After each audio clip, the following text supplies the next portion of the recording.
Shalom, salam sejahtera.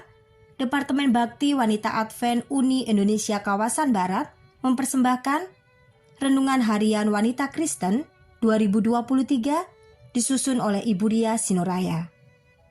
Kamis 25 Mei dengan judul Ibadah Palsu.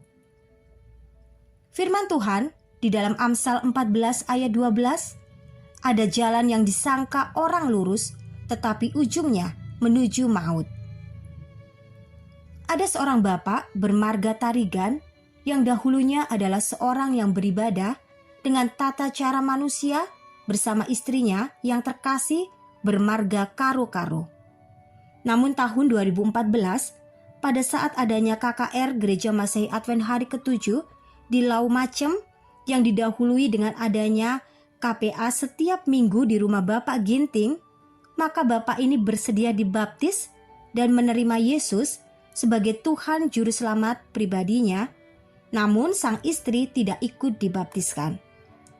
Ketika Sabat, Bapak Tarigan setia ke gereja, dan walaupun istrinya tidak ikut dibaptis, namun istrinya tidak pernah melarang, bahkan ikut sesekali ke gereja.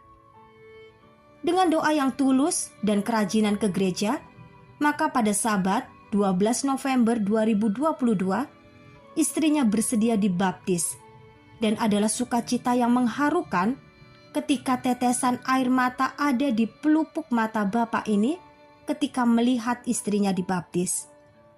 Inilah kuasa doa dan ketekunan dari seorang suami yang setia beribadah kepada Tuhan walau selama 8 tahun berpisah kepercayaan dengan istri. Akhirnya mereka dapat bersatu dan bersama memuji Tuhan. Haleluya. Ketika seseorang ditobatkan, para penghuni surga bersorak penuh sukacita melihat satu jiwa menerima Yesus sebagai juru selamat pribadinya. Seperti dalam kesaksian hari ini, pastilah kita percaya hal ini terjadi pada tanggal-tanggal di mana kedua suami istri ini bertobat dan kembali kepada kebenaran Kristus, Injil yang kekal itu. Akan tetapi setan tidak akan tinggal diam. Dengan sepenuh daya, ia akan melancarkan serangan jahat dan kejamnya kepada umat Allah, apalagi yang masih menuruti hukum dan memiliki kesaksian Kristus, yakni roh nubuat.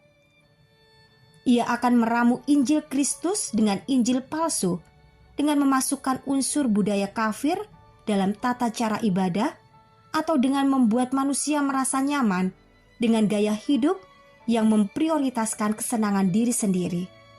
Sehingga di akhir zaman ini, banyak yang tersesat dari ajaran murni yang telah tertulis di dalam Alkitab. Dengan tafsir masing-masing, setan menggunakan agen-agennya untuk memperdaya manusia, sehingga mereka merasa seolah-olah telah menyembah Allah yang esa, namun tidak benar-benar mengasihinya. Sebab bila kita mengasihi Allah, maka kita akan menuruti segala perintahnya, bukan hanya sebagian, bukan perintah manusia dalam dekret gereja, bukan pula karena paksaan. Yohanes 14 ayat 15. Hal ini sudah dinubuatkan dalam Daniel 7 ayat 25 yang mengatakan, ia akan mengucapkan perkara yang menentang yang maha tinggi dan akan menganiaya orang-orang kudus milik yang maha tinggi. Ia berusaha untuk mengubah waktu dan hukum, dan mereka akan diserahkan ke dalam tangannya selama 1 masa dan 2 masa dan setengah masa. Mengubah waktu apa? Kaitannya dengan hukum apa? Satu-satunya dari 10 perintah Allah, 10 hukum yang merujuk kepada waktu dan menunjuk langsung kepada Allah sebagai pencipta langit dan bumi dan laut dan segala isinya, dan berhenti pada hari ke-7. Keluaran 20 ayat 11 adalah hari penyembahan, yakni hari Sabat hari ke-7. Jelas di sini, kita menyembah Tuhan sebagai pencipta. Dalam Wahyu 14 ayat 12, yang penting di sini ialah ketekunan orang-orang kudus yang menuruti perintah Allah dan iman kepada Yesus. Kita dapat membedakan bahwa ini adalah ibadah yang murni. Perintah Allah ditulis oleh jarinya sendiri di atas loh batu dan tidak pernah dirubahnya.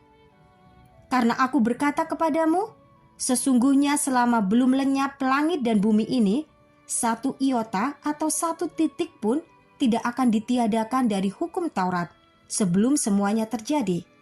Kata Yesus dalam Matius 5 ayat 18. Sebab itu, selidikilah peribadatan Anda, apakah sudah benar di mata Allah? Kiranya Tuhan memberkati kita semua sepanjang hari ini.